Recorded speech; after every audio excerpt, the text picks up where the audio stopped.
मित्रों, कैसे हैं आप लोग। मित्रों, आज हम लोग क्लास नंबर 3 देखेंगे। लीनियर अलजेब्रा में हम लोग पढ़ रहे हैं। तो हम लोग लीनियर अलजेब्रा में क्या क्या पढ़ चुके हैं प्रीवियस क्लास में, हम आपको एक बार रिकैप कर देते हैं। हम लोग पढ़ चुके हैं मैट्रिक्स। मैट्रिक्स के अंदर माइनर्स में भी हम पढ़ चुके हैं कि माइनर्स के मेथड से कैसे हम लोग रैंक निकालते हैं। फिर रैंक को कितने तरीके से निकाला जा सकता है, इकेलॉन फॉर्म और आपका इकेलॉन फॉर्म को भी पढ़ चुके हैं आपको। और इसके बाद अगला आता है आपका जो कि जिसमें हम लोग आइडेंटिटी बना करके करते हैं, उस फॉर्म को पढ़ चुके हैं। उस फॉर्म को इसके बाद नेक्स्ट पढ़ते हैं हम लोग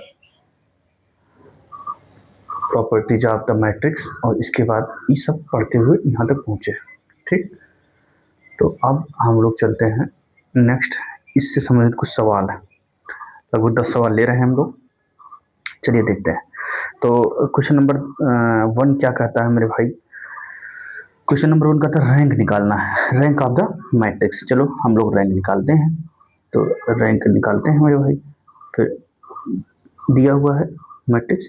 हमने आपसे क्या बताया था, हमने कहा था कि पहला जो कॉलम है, रो है, यही है। इसको क्या बनाना है, 1 बनाना है। क्या बनाना है, 1। चलिए हम लोग बनाते हैं। तो हम लोग क्या कहेंगे, तो हम कहेंगे इसको इसमें से घटा दीजिए। C1 पहला column, C1 minus C2, C1 minus C2। जब C1 माइनस C2 करेंगे तो मेरे भाई क्या आएगा, अब नोटिस कीजिए। तो जब घटेगा तो 1 आ जाएगा, और इसमें से घटेगा 1 आ जाएगा, इसमें से 2 आ जाएगा। -1 3 2 2 1 3। बोलिए हाथ में, एकदम सही है। नेक्स्ट ए है, चलिए इक्विवेलेंट है। फिर आगे हम बढ़ते हैं। अब क्या करेंगे, अब हमने लीडिंग एंट्री को 1 बना लिया, लीडिंग एंट्री को 1 बना लिया। अब हम कॉलम को लगा करके धीरे धीरे अब हम अपना प्रोसीजर आगे बढ़ेंगे। इकेलॉन फॉर्म को जानते हैं, तो हम कहेंगे रो को लगा करके, तो हम कहेंगे R2 क्या होगा, R1 माइनस R2, R3 क्या होगा, R2 R3 माइनस 2 R1। ठीक, इस तरीके से कर लेंगे। चलिए एक बार में ही लगाते हैं। 1 -1 2। हमने R1 में से R2 को घटाया तो ये 0। R1 में से R2 को घटाया -4, R1 में से R2 को घटाया है 1। और इसमें 2 टाइम करके घटाए हैं R1 को, 2 टाइम किए R1 घटा है 0, 2 टाइम किए -2। और जब -2 को 2 से घटाएंगे तो 4, और 2 2 जो 4, 4 को 3 से घटाएंगे तो -1। ठीक है, कोई दिक्कत नहीं। नेक्स्ट हम कहेंगे अब R3 वाला कॉलम, ध्यान से देखिए। R3 को R3 प्लस R2 कर देते हैं। जैसे ही आप करेंगे आप देखेंगे क्या होगा, 1 -1 4 0 -4 और 1, और देखिए ये भी 0 हो गया, ये भी 0, ये भी 0 ना जो। ठीक, अब आगे तो एक प्रोसीजर बढ़ नहीं सकता। तो आपने देखा कितना रो डिपेंडेंट इंडिपेंडेंट, 2 रो इंडिपेंडेंट, बाकी ये 0 0 हो गया। इसका मतलब हुआ इसका रैंक ऑफ ए कितना हो गया मेरे भाई, 2 हो गया। ठीक है, इस तरीके से आप लगा सकते हैं, कोई दिक्कत नहीं होना चाहिए। ठीक, चलिए आगे चलते हैं हम लोग। नेक्स्ट क्वेश्चन नंबर 2, इसमें भी रैंक बताना है। फिर वही हमने आपसे कहा कि ये किस, पहली बात तो हम जानने के प्रयास करेंगे ये कितने क्रॉस करेंगे, 3 क्रॉस 4 का। इसका रैंक जो होगा वो मिनिमम क्या है, 3 या 3 से छोटा हो सकता है, ये चीज समझ गए। अगर हम माइनिंग मेथड से लगाएं तो हम क्या करेंगे, पहले हम 3 क्रॉस 3 का ढूंढेंगे, एटलीस्ट एक क्या हो, नॉन जीरो, एटलीस्ट एक नॉन जीरो। तो चलिए ढूंढते 3 क्रॉस 3 का, तो कहीं पर भी ढूंढे तो इस तरीके से होगा। हम क्या करेंगे, हम डायरेक्ट इक्विवेलेंट फॉर्म लगाते हैं। तो हम क्या करेंगे, पहले एंट्री को 1 बनाएंगे। कैसे बनाएंगे, इसको इसमें से घटा दीजिए। कहेंगे ए जो है क्या दिया हुआ है हमें 3 4 1 2 3 2 1 4 7 6 2 5। अब हम कहेंगे कॉलम, उसमें पिछले वाले में कॉलम नहीं लिखे, ध्यान नहीं दिया हमें लगता है। C1 को हम कहेंगे C2 माइनस C1, C1 को C2 माइनस C1, एलिमेंट्री लगा दिए। तो C2 में से घटेगा 1 और 2 में से 3 घटेगा -1 और 6 में से घटेगा -1। ठीक, 4 2 6 1 1 2 2 4 5। कोई दिक्कत यहाँ तक कोई दिक्कत नहीं। अब आते हैं हम लोग आगे। मेरे भाई लीडिंग एंट्री 1 हो चुकी है, बस आपको रो का इस्तेमाल करना शुरू करेंगे। कहेंगे R2 जो होगा R1 प्लस R2 होगा, R3 भी जो होगा R1 प्लस R3। हमारा पहला काम पहले जीरो करना, बस इसको और इसको जीरो करना। तो हम कहेंगे ए बराबर क्या होगा 1 4 1 2। अब देखिए भाई इसको जोड़ेंगे तो जीरो हो जाएगा और 4 2 6 हो जाएगा, 1 1 2 हो जाएगा और 4 2 6 हो जाएगा, ये जीरो हो जाएगा और 6 4 10 हो जाएगा और 3 हो जाएगा और 7 हो जाएगा। ठीक, अब नेक्स्ट आते हैं, यहाँ तक कोई दिक्कत नहीं। अब आगे हम फिर वही प्रक्रिया दोहराएंगे। कहेंगे कि क्या मेरे भाई अब इसको और घटाया जा सकता है, तो घटाइए, कोई दिक्कत नहीं। तो घटाएंगे लेकिन ये जीरो होगा नहीं, पूरी तरीके से जीरो कभी बन नहीं पाएगा। क्यों? क्योंकि अगर देखिए ये इस पे डिपेंड होगा तभी ना ये जीरो होगा। जैसे ये 2 का मल्टीपल हो, 3 का मल्टीपल हो, 4 का मल्टीपल हो, 5 का मल्टीपल, हमने आपसे नहीं कहा जैसे 2x प्लस 3y बराबर 5 लिखें और नीचे वाला हो 4x प्लस 6y बराबर 10, तब नहीं जीरो होगा जी। तो इसका मतलब क्या हुआ, जीरो नहीं हो सकता है। तो सॉरी, इसका मतलब ये जीरो नहीं हो सकता मेरे भाई। तो इसका मतलब ये हुआ कि इसका रैंक ऑफ ये कितना हो गया 3, कितना हो गया 3 हो गया। ठीक, समझ गए होंगे, आशा करते हैं। चलिए नेक्स्ट देखते हैं। रैंक ऑफ ए मैट्रिक्स, एक मैट्रिक्स इसका रैंक बताना। ये तो मित्रों वही कहानी हुई, इसमें ध्यान देखिए लिखा हुआ है क्या, ए बराबर 1a b0 0c d1 1a b0 0c d1। बोलिए हाँ ना।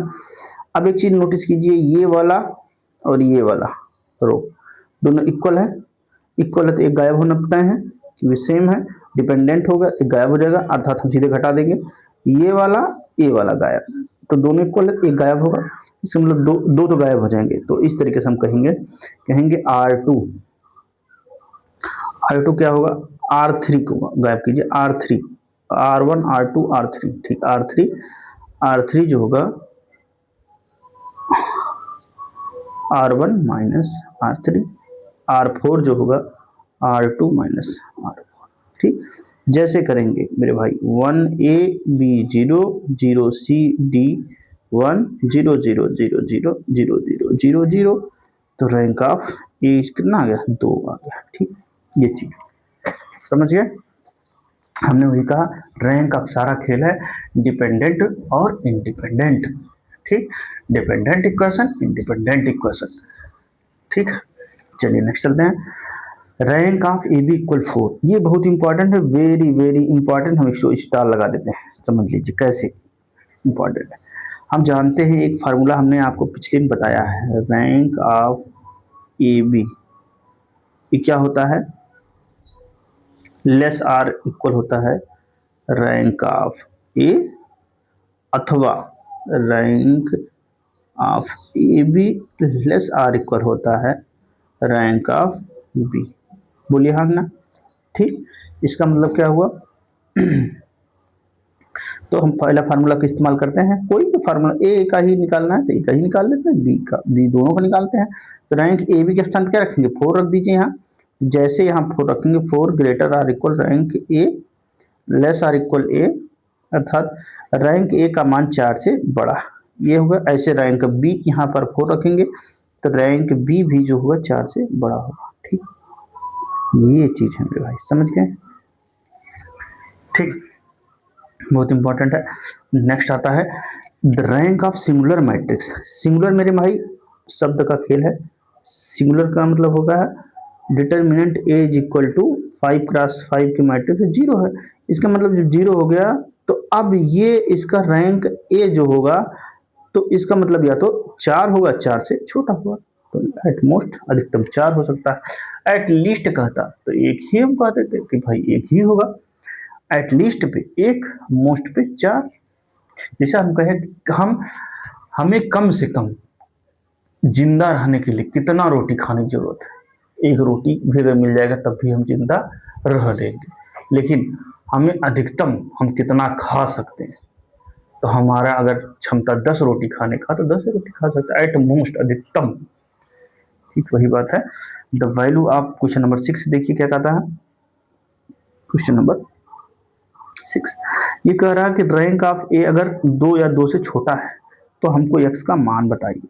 कोई दिक्कत नहीं, बताते हैं हम लोग वही प्रक्रिया अपनाएंगे। क्या इसका मतलब ये हुआ मेरे भाई, हम लोग क्या करते हैं, चाहे इकेलॉन फॉर्म का इस्तेमाल करें, चाहे माइनर मेथड का इस्तेमाल करें, ठीक, किसी का भी इस्तेमाल कर सकते हैं। चलिए देखते हैं।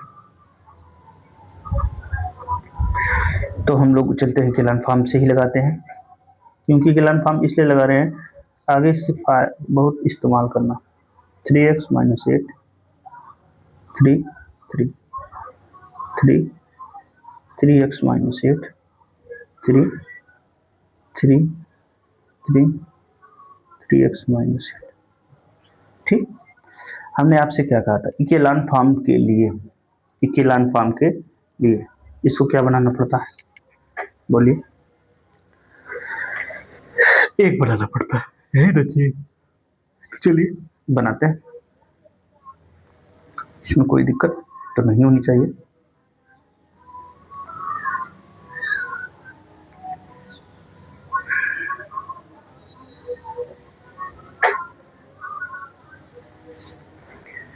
या तो अगर उस तरीके से नहीं बनाना चाहते तो भी एक आपको जरिया है, by put the by option, option भी पुट करके आप लगा सकते हैं। लेकिन नहीं, हम लोग वो चिन्नी चोरी नहीं करेंगे, इसलिए क्योंकि अभी हमारे पास टाइम। तो हम 2-3 चीज अप्लाई करें, जरूरी नहीं है एक बनाइए, ये भी दिमाग में रखिए, कोनो दिक्कत नहीं। हम इससे अगर हमारे अंदर लीडिंग एंट्री अगर 0-0 के फॉरवर्ड में नीचे आती चली जाए कोई दिक्कत नहीं। चलो हम लोग वो घटा के चेक करते हैं। तो ऊपर वाला तो सेम रहेगा, 3 3x-8, 3 ये हो गया 0, 3x-5,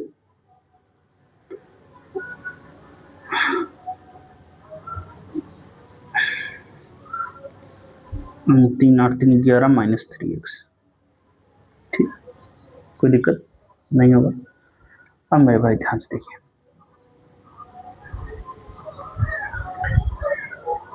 अब एक चीज देखिए, x का कौन सा मान रखिए जिससे 0-0 हो जाए। चलिए रखते हैं, कोई दिक्कत नहीं, दिक्कत होनी चाहिए।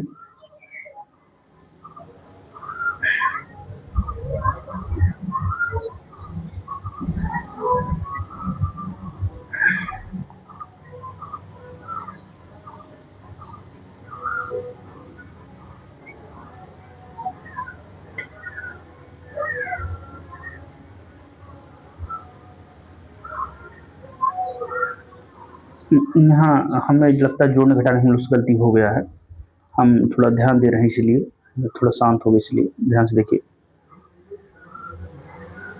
ये हो गया 3, ये हो गया 3x-8 और 3 हो गया। हम लिख देते हैं R3 को R2 में से R3 घटा देते हैं। ठीक, R2 में से घटाए 0, 3x-8 -3 -11, और फिर इसमें देखिए 3 -3x+8 हो जाएगा। ठीक, तो हो जाएगा 11 -3x। यही ना जी, तो कोई दिक्कत नहीं है। ठीक, हाँ ठीक है।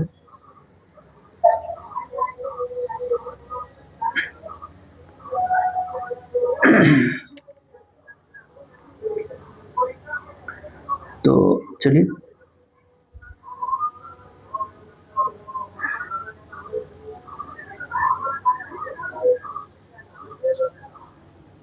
हमको लीडिंग एंट्री 0 1 बनानी ही पड़ेगी, ठीक है मेरे भाई, कहीं गड़बड़ी हो रहा है इसीलिए हम चलते 1 बना के ही लगाएंगे, इसमें कोई हमें जल्दबाजी नहीं, ये बनाते। तो हम लोग क्या करते हैं, टाइम ज़्यादा लग रहा है, देखते कैसा टाइमर हो गया, 15 मिनट हो गया, ओ सॉरी, बस 5 मिनट में खत्म करेंगे, ले 20 मिनट ज़्यादा नहीं लगाएंगे। देखिए हम क्या करते हैं, A is equal to 3x minus 8 3 3 3। अब हम करते हैं क्या है, लिखना जरूरी नहीं है पूरा पूरा, ऑपरेशन डायरेक्ट लगाते हैं। देखिए क्या करते हैं हमको लीडिंग एंट्री 1 बनानी, क्या बनानी है, 1 बनानी, ठीक, तो बनाते हैं, चलिए कोई दिक्कत नहीं। हम क्या करते हैं, इसमें 3x से गुणा कर देते हैं, या किसी में करते हैं, इसी में 3x से गुणा करते हैं, ठीक।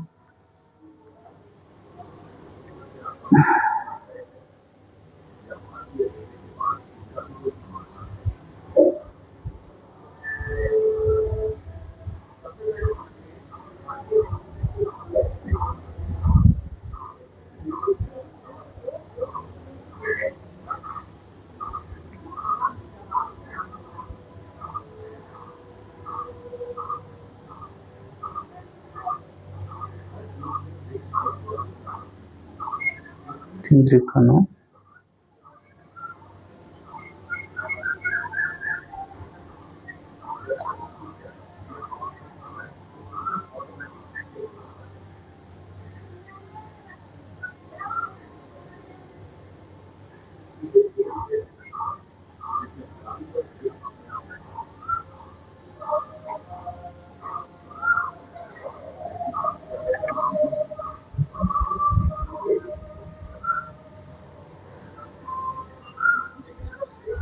वही चीज़ है, सही है, हम इस मेथड से नहीं लगाएंगे, वही चीज़ हम बहुत देर सोच रहे हैं, हम लोग गलत मेथड जा रहे हैं, हम लोग माइनर का इस्तेमाल करते हैं। वो कह रहे हैं कि ए जो है 2 या 2 से छोटा है, 2 या 2 से छोटा है, ठीक है।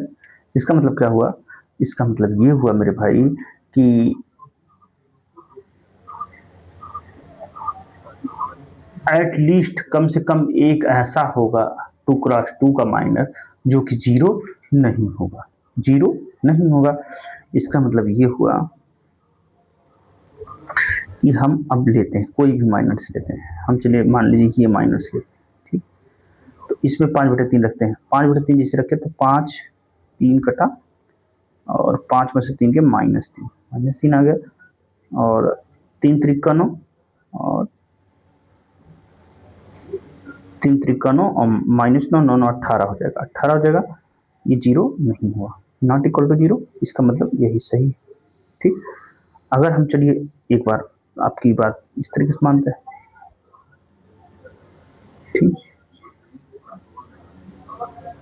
हाँ सही है, कोई दिक्कत नहीं, इसका उत्तर भी देख लेते हैं हम लोग, कितना मेरे भाई, 6 का बी आ रहा, सॉरी इसीलिए, तो 1 मिनट रुक जाइए, हम सवाल इसको लगा लेते हैं। तो मेरे भाई देखिए इस सवाल को लगाते हैं कैसे, तो इस सवाल को लगाने के लिए थोड़ा सा हम सोच नहीं पा रहे थे हम लोग कि इसको इसको जोड़ दीजिए, क्या करना, सबको जोड़ दीजिए, मतलब कहेंगे R1 मतलब क्या होगा, R1 plus R2 plus R3, जोड़ दिए, जैसे जोड़े आपको क्या मिलेगा, देखिए ध्यान से, 3 3 6, और हो जाएगा 3x माइनस 2, ऊपर भी 3x माइनस 2, देखिए जुड़ जाएगा, 3 3 6 माइनस 2, ये हो जाएगा 3x माइनस 2, ठीक। अब आ गया, एक बन गया, नहीं बन गया, वही चीज हम कह रहे थे कि एक बनाना है, ठीक। अभी कॉपी पेन पे तो आराम से लग जाता है, लेकिन अब यहाँ पर है थोड़ा, अब इसमें से 3x माइनस 2 कॉमन लेंगे तो बनेगा 1 1 1, 3x माइनस 8 माइनस 3, और 3 3 3 3x माइनस 8, ठीक। कोई दिक्कत, कोई दिक्कत नहीं। अब वही काम फिर से हम करते हैं, क्या करना है, अब इस सबको 0 कर लीजिए, ठीक, सबको पहले इसको 0 कर लीजिए, ये पूरा 0 कर लीजिए, क्योंकि डिटरमिनेंट मेथड का इस्तेमाल करेंगे, चाहे इसका इस्तेमाल चाहे इससे, हमें इसे 0 नहीं करना है, सिर्फ इसी का लगाइए, कॉलम का इस्तेमाल कीजिए, 3 से गुणा करके इसको घटाएंगे तो कितना आएगा 1 1 1, ये हो जाएगा 3 से R1 में गुणा हुआ 0, 3 को जैसे ही इसमें से घटाएंगे 3x माइनस 11 और 3 से ये भी 0 हो जाएगा, फिर ऐसे 0 हो जाएगा, ये भी 0 हो जाएगा, ये हो जाएगा 3x माइनस 11। ठीक, अब उसने कहा रैंक जो है 2 हो या 2 से कम, उससे मतलब नहीं, एक भी हो, उसको उसको उससे भी फर्क नहीं पड़ रहा। इसका मतलब क्या हुआ, इसका मतलब है 3 वाला जो डिटर्मिनेंट है ये होना चाहिए इक्वल टू 0। कब 0 होगा, या तो ये 0 के बराबर हो जाए, 3x माइनस 2 बराबर 0 हो जाए, या 3x माइनस 11 जो है ये 0 के बराबर हो जाए। इसका मतलब x बराबर 2/3 आएगा, x बराबर 11/3 आएगा, 2 मान इसके आएंगे। समझ गए, बस हम लोग ही गलती कर रहे थे। ठीक है, टाइम थोड़ा ज़्यादा हो गया, बाकी अब समझ गए। नेक्स्ट सवाल देखिए, if A B matrix of order m cross n, थोड़ा यहाँ समझना बहुत ही इंपॉर्टेंट सवाल बनता है, इससे कंफ्यूजिंग सवाल है। m क्रॉस n की देखिए हम एक बार समझा देते हैं, m क्रॉस n की B C are non singular matrix of order n, तो b और c है n का है, अर्थात n इंटू n इस तरीके से होगा। ठीक, तो अच्छा एक चीज समझिए, a अगर बी सी करेंगे तो a है m क्रॉस n, ये भी अंत में आएगा, जो भी गुणनफल निकालेगा m क्रॉस n का ही आएगा। तो अर्थात इसका मतलब क्या हुआ, अब रैंक जो होगा, रैंक ए होगा, m और n का जो मिनिमम होगा वही पे डिपेंड करेगा, अर्थात m पे डिपेंड, अर्थात n पे डिपेंड ही नहीं कर रहा। तो रैंक ऑफ ए अगर जो होगा वही rank of A B C का गुणनफल भी होगा, तो डी सही होगा। ठीक, थोड़ा सा लॉजिक है इसमें, समझ जाइएगा। ठीक है, नेक्स्ट चलते हैं क्वेश्चन नंबर 7 के लिए। क्वेश्चन नंबर 7 भी वही सी का है, हमने एक आपको बताया था, देखिए क्या कह रहा है, लेट माना कि ए और बी दो मैट्रिसेस है, दो मैट्रिक्स है, तो उसने कहा कि बताइए कि रैंक ऑफ ए बी क्या होगा, रैंक ऑफ ए का ट्रांसपोज बी का ट्रांसपोज, या रैंक ऑफ ए बी को रैंक बी का ट्रांसपोज ए का ट्रांसपोज। ये चीज समझना, हम जानते हैं कि रैंक ऑफ ए जो होता है वो रैंक ऑफ ए के ट्रांसपोज के बराबर होता है, ये चीज हम जानते हैं। तो जब जानते हैं तो हम क्यों ना इसका इस्तेमाल करते हैं, rank of A B equal to rank of A B का ट्रांसपोज, और हम जानते हैं जब रैंक ऑफ ट्रांसपोज खोलते हैं तो बी का ट्रांसपोज ए का ट्रांसपोज, इसका मतलब ऑप्शन नंबर बी सही होगा। ठीक मेरे भाई, क्वेश्चन नंबर 9 देखते हैं। अब वही बात उसने कहा इसने क्या कहा कि A be a non singular matrix of order 4, then rank of A cube. देखिए नॉन सिंगुलर है, क्या है, नॉन सिंगुलर मतलब 0 नहीं है, तो ए क्यूब का रैंक क्या होगा, इज इक्वल टू 4 ही होगा। क्या होगा, 4 होगा। 9 का देख लीजिए ऑप्शन सी है, सही है, और ये 4 ही होगा। ठीक, कैसे होगा ये चीज समझ ही गए होंगे। ठीक, तो कोई दिक्कत नहीं होगा, सेम चीज वही मेरे भाई, नॉन सिंगुलर मैट्रिक्स ऑर्डर 4 है, मान लीजिए ए 4 क्रॉस 4 का है, ए क्यूब का मतलब क्या हुआ, बोलिए कोई चीज का पावर करने मतलब ए इंटू ए, 4 क्रॉस 4 का ही तो आएगा, अंत में 4 ही आएगा। ठीक वही है। Let A be a non zero n cross n real matrix with n greater than 2, अगर एन ग्रेटर देन 2 है, एन 2 से बड़ा है, 2 है 2 से बड़ा है, नॉन जीरो है, which is the following implication is correct, correct कौन होगा, ये चीज जानिए। अगर डिटर्मिनेंट 1 है, इसका मतलब आइडेंटिटी मैट्रिक्स है, हमने आपको बताया था आइडेंटिटी मैट्रिक्स का होता है 1 0 0 0 1 0 0 0 1, तो इसका जितना डायगोनल में एलिमेंट होता है वही बराबर होता है। अगर एन क्रॉस एन का है तो रैंक भी ए का कितना हो, आई का कितना होगा, एन होगा।